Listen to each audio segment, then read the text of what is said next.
बेंगलुरु में पीएम मोदी का संबोधन, कहा भारत में गौरव काशी दर्शन ट्रेन की भी शुरुआत। ये ट्रेन नए भारत की नई पहचान। अब भारत रुक रुक कर नहीं चलेगा, आज का भारत तेज दौड़ने वाला। कर्नाटका के लोगों को अयोध्या, प्रयागराज और काशी के दर्शन कराने वाली भारत गौरव काशी दर्शन ट्रेन, इसकी भी आज शुरुआत हुई है।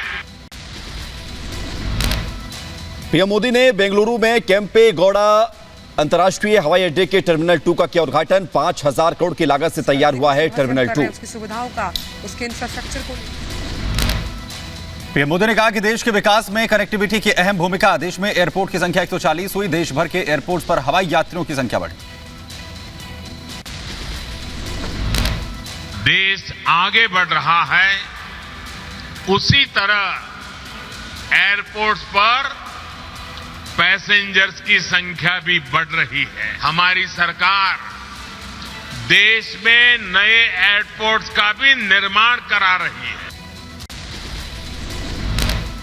पीएम मोदी ने बेंगलुरु एयरपोर्ट पर स्थापित नाथ प्रभु केम्पेगौड़ा की प्रतिमा का भी अनावरण किया। केम्पेगौड़ा ने 1537 में बेंगलुरु शहर की स्थापना की थी। कर्नाटक में डबल इंजन की सरकार की पीएम ने की तारीफ, कहा तेजी से आगे बढ़ रहा है प्रदेश। कर्नाटक में 4 लाख करोड़ का निवेश आया। कर्नाटक की विरासत को भी मजबूत कर रहे हैं। दुनिया कोविड से प्रभावित रही, तब कर्नाटका में लगभग 4 लाख करोड़ रुपए का निवेश हुआ। पीएम मोदी ने कांग्रेस पर निशाना साधा, कहा पहले की सरकारों की सोच पुरानी, हमारे लिए स्पीड भारत की आकांक्षा। आज दुनिया में भारत की अलग पहचान बनी है। पहले की सरकारें स्पीड को लग्जरी तो स्केल को रिस्क मानती थी।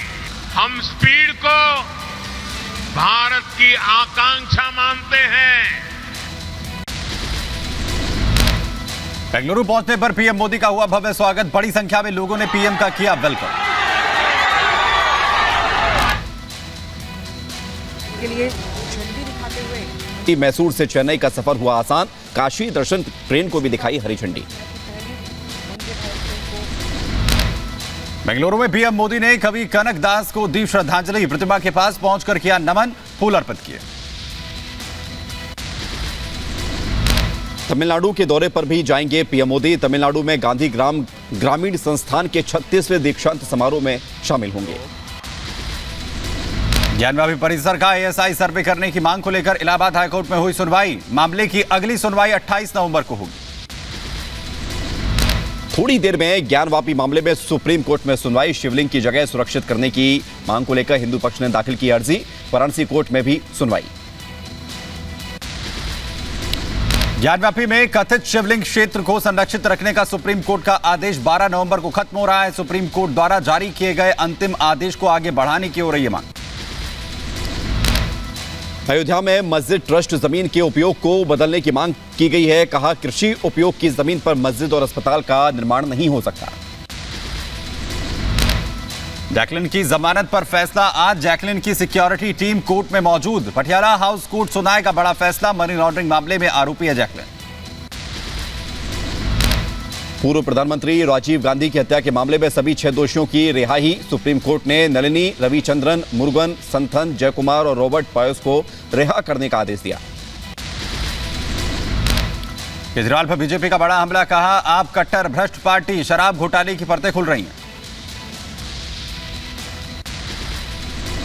जो शराब घोटाला मनीष सिसोदिया जी ने किया है, किस प्रकार से परत दर परत ये परतें खुल रही हैं।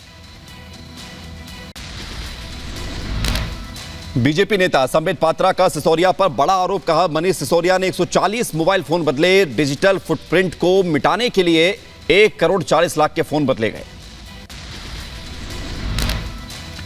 बीजेपी का सिसोदिया पर बड़ा हमला। लगभग 140 मोबाइल फोन 34 लोगों ने बदला है और इसमें एक्यूज नंबर 1 कोई है तो उसका नाम है Manish Sisodia.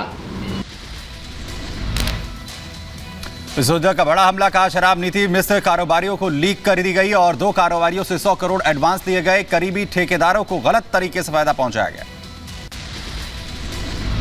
The copy of the whole excise policy, which was declared on 5th of July 2021, was in fact leaked. इसे लीक कर दिया गया था, इसे दे दिया गया था पहले से ही मनीष सिसोदिया के मित्रों को। दिल्ली के डिप्टी सीएम मनीष सिसोदिया को लगा सुप्रीम झटका। सुप्रीम कोर्ट ने हलफनामे को गैर जरूरी बताया। हलफनामे में दिल्ली के कई अधिकारियों की शिकायत की गई थी। मनीष सिसोदिया पर बीजेपी का हमला, कहा दिल्ली वाले समझ गए सिसोदिया का सच, जांच में दखल दे रहे सिसोदिया। दिल्ली के डिप्टी सीएम मनीष सिसोदिया को लगा सुप्रीम झटका। सुप्रीम कोर्ट ने हलफनामे को गैर जरूरी बताया।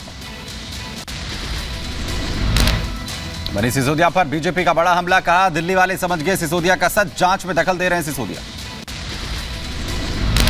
दिल्ली में 4 दिसंबर को एमसीडी का चुनाव होने जा रहा है। आम आदमी पार्टी ने चुनाव को लेकर 10 गारंटी जनता के सामने रखी। केजरीवाल की इन 10 गारंटियों में दिल्ली को सुंदर बनाना और कूड़े के पहाड़ से निजात दिलाना जैसे वादे शामिल हैं। दिल्ली को सुंदर बनाएंगे।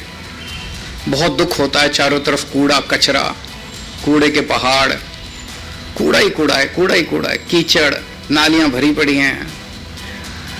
दिल्ली को साफ और सुंदर बनाएंगे। अरविंद केजरीवाल ने दिल्ली की जनता से वादा किया है कि वो कच्चे कर्मचारियों को पक्का करेंगे, व्यापारियों के लिए लाइसेंस की प्रक्रिया को आसान करेंगे।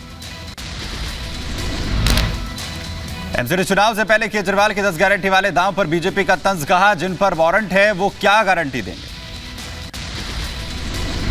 जो वारंटी में है वो गारंटी क्या देंगे। जिन लोगों की खुद की आज वारंट चल रहे हैं, जिनके लिए आज करप्शन पे वारंट है, वो क्या गारंटी देंगे। टाइटलर को दिल्ली कांग्रेस के परमानेंट इनवाइटी बनाने पर छिड़ा विवाद। मनजिंदर सिंह सिरसा का बयान, कहा अभी भी खुलेआम घूम रहे सिख दंगों के आरोपी, कांग्रेस पार्टी अभी भी उन्हें कर रही है डेट। 1984 में सिखों का कत्लेआम किया गया, राजीव गांधी के कहने पर किया गया।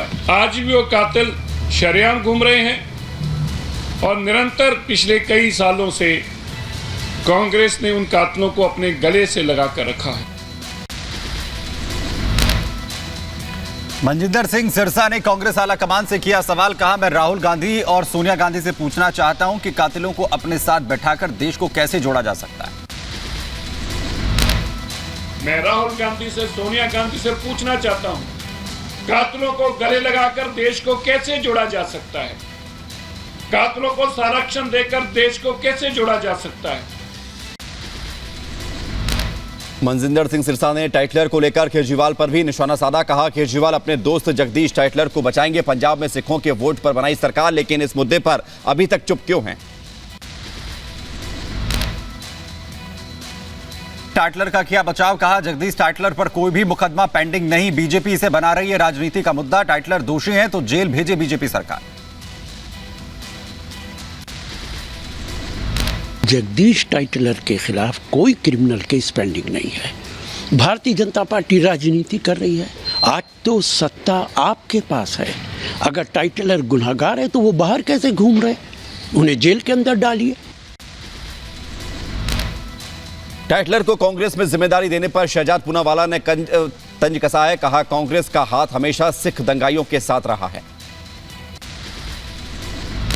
कांग्रेस का हाथ हमेशा सिख नरसंहार करने वाले अपराधियों के साथ, दंगाइयों के साथ रहा है।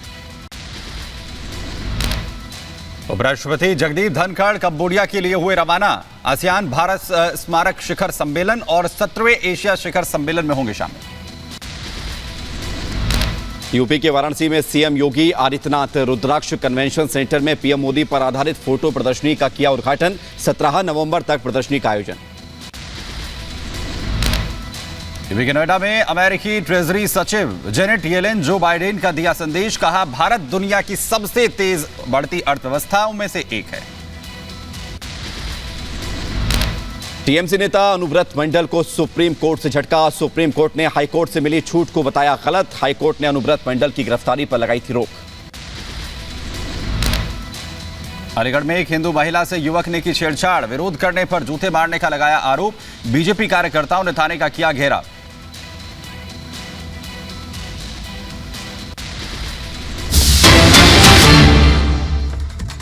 और इस वक्त की बड़ी खबर का रुख कर